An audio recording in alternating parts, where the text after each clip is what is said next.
Hi everybody, Dacob here. Welcome back to my channel. Today I'm going to talk to you about another perfume. It's perfume review day, and the perfume we will review today has been requested in a different formulation quite some time now, but finally time has come to review the flanker version of Chanel number 19.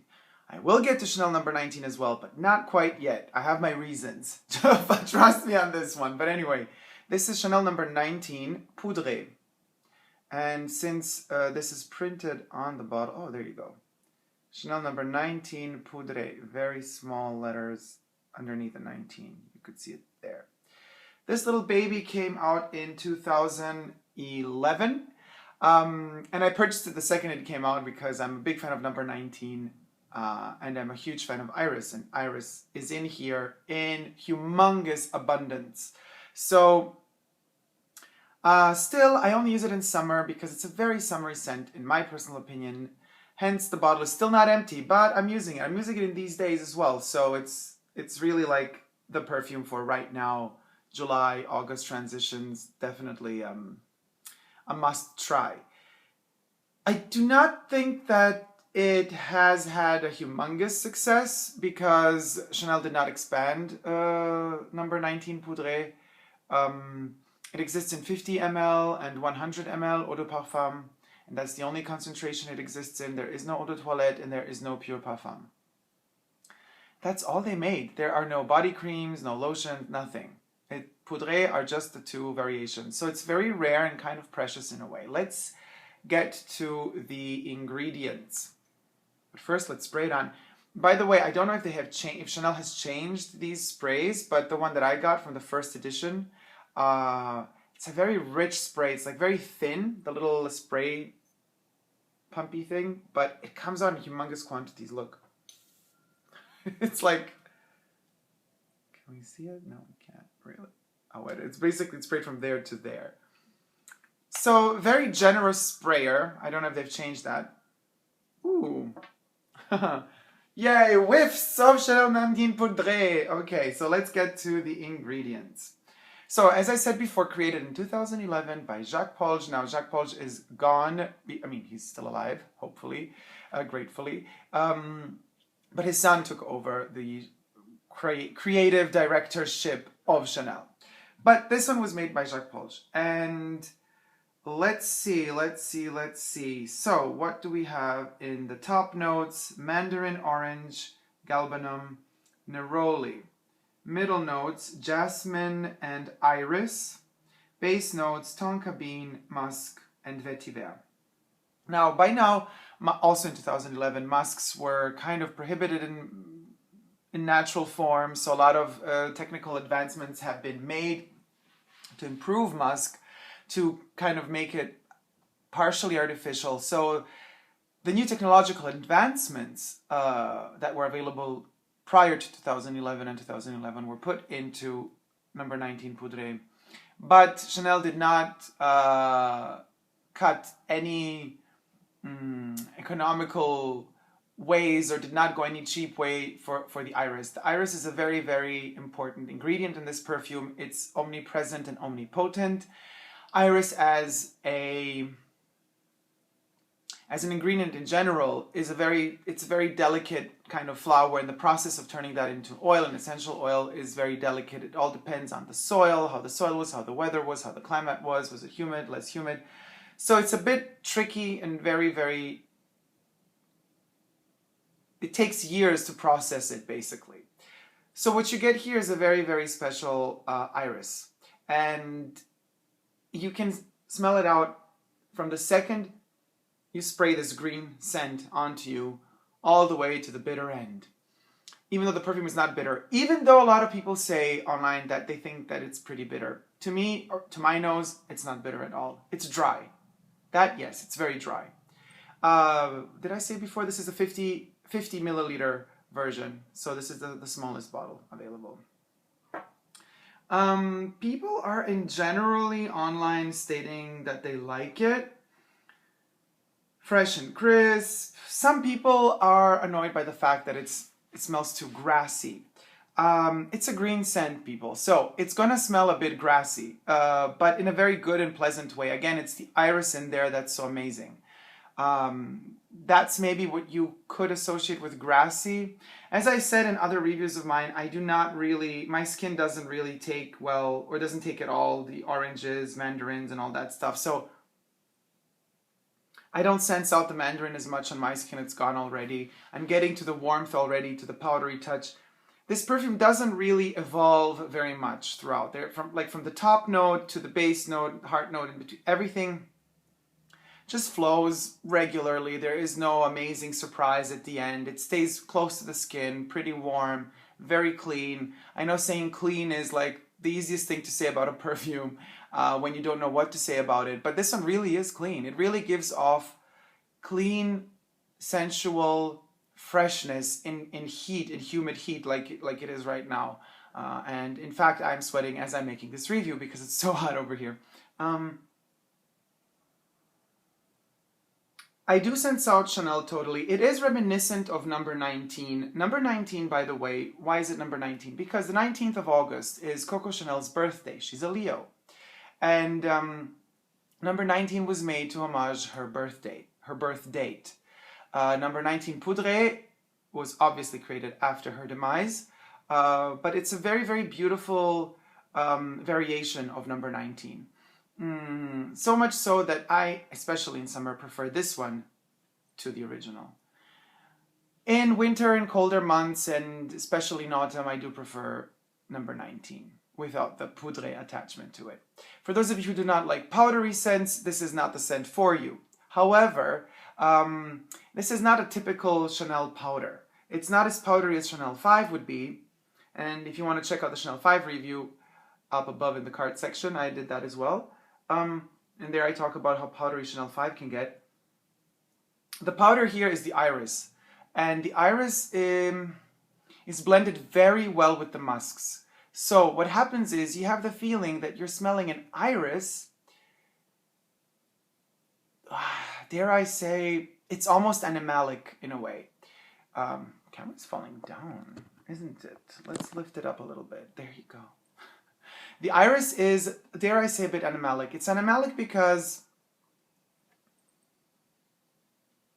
it's a weird, weird scent, because throughout the cleansiness and the cleanness and the softness and the powderiness, you kind of sense out as if there were some feline wild animal. It could be a tiger, it could be not a panther, a leopard maybe, but I think more a tiger that kind of throughout this dryness kind of claws out a little bit. And you sense that animal touch. So, and that's the aspect that's very sensuous about, or sensual about number 19 Poudre, because it gives off definitely something animalic, yeah, not just florally or floral or green or grassy. They even played with the liquid. Even the liquid is green. This is a kind of very minty light green. Number 19 has a bit more of a yellowy touch and a darker green tone. I get what they're doing with the color of the scent, and yes, it is green, but still there's an animal in there. And that animal, not so the green, but more so the animal, makes this perfume very recognizable as a Chanel perfume. Now, what is a Chanel perfume in general? If we consider a Chanel perfume as something that Chanel for herself first, developed together with Ernest Beau in the 20s, and if we consider Chanel perfume making today, that's trying to kind of stay a bit true to the heritage, but also, trying to stay up with the times, because times have changed, the necessities have changed, ingredients have changed, laws on perfumery have changed, and what ingredients are allowed to be used or not have changed. So, nevertheless, even though this baby was made in 2011, you can still sense out that it's Chanel. So what makes it the Chanel that we always recognize? I think it is this animalic touch. Now, in some other reviews of mine, maybe number 22, for example, Chanel number 22, created in 1922. You can check out the review up above in the card section. Even with number 22, I mentioned that it smells kind of rich. But what I did not mention then and what I'm mentioning now is that that richness, which is typical to Chanel, I think comes from this animalic touch. And this animalic touch being very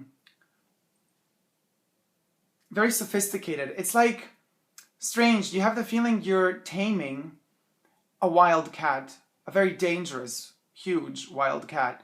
And that cat is on your side. So it will claw somebody else to death if necessary, but it's on your side. So what does this mean? This means that the richness, I think, is a psychological element within these perfumes that makes you feel protected and sure and secure and sure of yourself. Chanel perfumes are definitely, I would say, confidence and self-confidence boosters. They give you a total sense of ease in a pleasant way. So I personally like them for that very much, but I know that some people do not like them because some of those perfumes through this aspect come across as a bit arrogant perhaps and pretentious, which I totally get. They could go in that direction. It all depends how you kind of balance it out. Also, it all depends how they balance out and weigh out with your skin. Number 19, Poudre, is not the arrogant type of perfume like Chanel 5 could come across as being, because Chanel 5 by many is considered like a grandma perfume or old rich lady perfume. It's totally not. I don't want to say the opposite of that because it would suit an old rich grandma as well as a young kid that just started studying. It all depends how you dose it, which concentration you use. But because of 19 Poudre, because of the fact that number 19 Poudre does not have any other concentrations but this one, I think what comes very handy is the fact that it is indeed a light scent, very summery scent, which means it can blend in very well with all sorts of skin types. I know some people do not like bitter scents and they mention that this one is bitter. Again, on me it doesn't come off bitter at all. It comes off the more time passes, it dries even more. It becomes almost smoky, but not like tabacky or leathery smoky, iris smoky and dry. But at the same time, creamy. Now I know a cream is usually humid and moist and this is dry, but if dryness could have a balsamic effect, and it can, this is that perfume. So you're going to have that dry balsamic effect when you breathe it in and inhale it, which is very relaxing, very, very, very relaxing. This is another timeless scent. I would not classify it as something from 2011, not at all. I would also not classify it as something from the 30s, the 40s, the 50s, the 60s. It's very, very, very timeless. If you check out my review on Bois des Îles from Chanel, there I mentioned that NSBO created a perfume in the 20s, so it's in our past, with hints to the future because it smells of something that's going to come. This perfume doesn't have hints of past or future.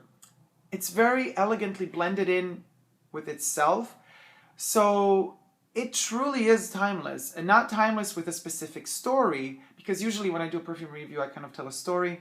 In this case it's not very necessary because this one, more so than any other perfume by Chanel, perhaps Misia, but I have to really get to know Misia more before I get to review it. But this one, more so than any other Chanel perfume, with perhaps slightly the exception of Cristal, which I also have to come to review still. But this is, I think, the only one, it definitely is 100% the only one. The other ones are maybe 80%, but this is 100% timeless. Meaning, it's also storyless, meaning it's very neutral. Doesn't mean that it doesn't have character, it just means that it has that neutral aspect to it that allows the wearer to develop their own story as they go along with it. And it attaches itself very well to your skin, to my skin at least, and it blends itself very well so that it's very pleasant, and it's very pleasant to the people surrounding you as well. But it definitely gives them a sort of a light tiger claw. You know, it doesn't really attack people surrounding you because the sillage and I mean, well, it's not very powerful. It stays not even at arm length, maybe hand length to the skin. So when you come close to a person and they acknowledge the presence of this perfume on you, it's as if they would wake up a little bit, but in a positive way. You know, like when you get a whiff of something that like freshens you up, so they would go a little bit like this and notice you more. So it definitely underlines very well your character. And it does it in a way that it doesn't overpower you with a presence of its own, but it underlines your character. Now that could be seen as something weak in perfumery. I personally think it's a great thing that Chanel made a perfume like this within their range, because they have, God knows they have a lot of perfumes that are statements. This one is as well, but in a more elegant and subtle way, in a more powdery way. It's like a little cloud of, you know, beautiful scented powder that surrounds you, keeping you always dry and fresh, even though it's so steamy and hot outside. To be perfectly honest with you, I'm also, I wouldn't really consider this, I mean, anything is possible, but I just think it's perfect the way it's formulated right now. I do not know if this perfume has passed through a reformulation after 2014, because as I said, this is the first edition that I have. I hope it didn't, because this one is just perfect as is. It doesn't need a pure parfum formulation. It doesn't need an eau de toilette. This is just beautiful because it really passes as all three. Sounds strange, doesn't it? But it really does, because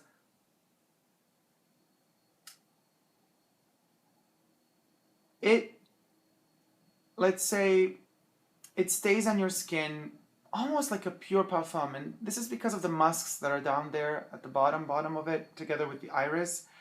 So the dry down, it doesn't become blander. It doesn't evaporate too much in the dry down, but it comes richer, like a pure parfum would. In the beginning, it kind of has a slight overtone of powderiness and oranginess, but on me it doesn't really work, the orange, so I don't smell it that much. So it works like an eau de toilette in the beginning. The iris kind of pops out in the heart note, turning it into an eau de parfum, and then as it fades out, you get the parfum. So that's why I believe that other concentrations of this particular perfume are really unnecessary. It's a closed circuit within itself, making it, you know, the perfect companion for all sorts of needs you might have when you're perfuming yourself. But again, within the ranges of summery days more so than winter. In winter, you might want to consider something warmer and deeper. The colder it gets, the deeper it should get. So to me personally, like the coldest scent there is out there is Eau Noire from Christian Dior, from the Privé line, which I've heard is going to be or has already been discontinued. So I will get to that review as well, to the first formulation of Eau Noire, the Cologne version, not the Eau de Parfum version, when Hedi Slimane was still creative director at Dior Homme. But that's for another story and for another month, because I definitely believe that perfume should be reviewed in colder months. So guys, thank you so much for watching our Chanel number 19 Poudre review. I hope you liked it, and I hope you found a way to freshen up while listening to it. Thank you so much for subscribing, for following me, and sending me all the love and support. And I'll see you soon. Tomorrow, basically. Take care, everybody. Love you. Bye.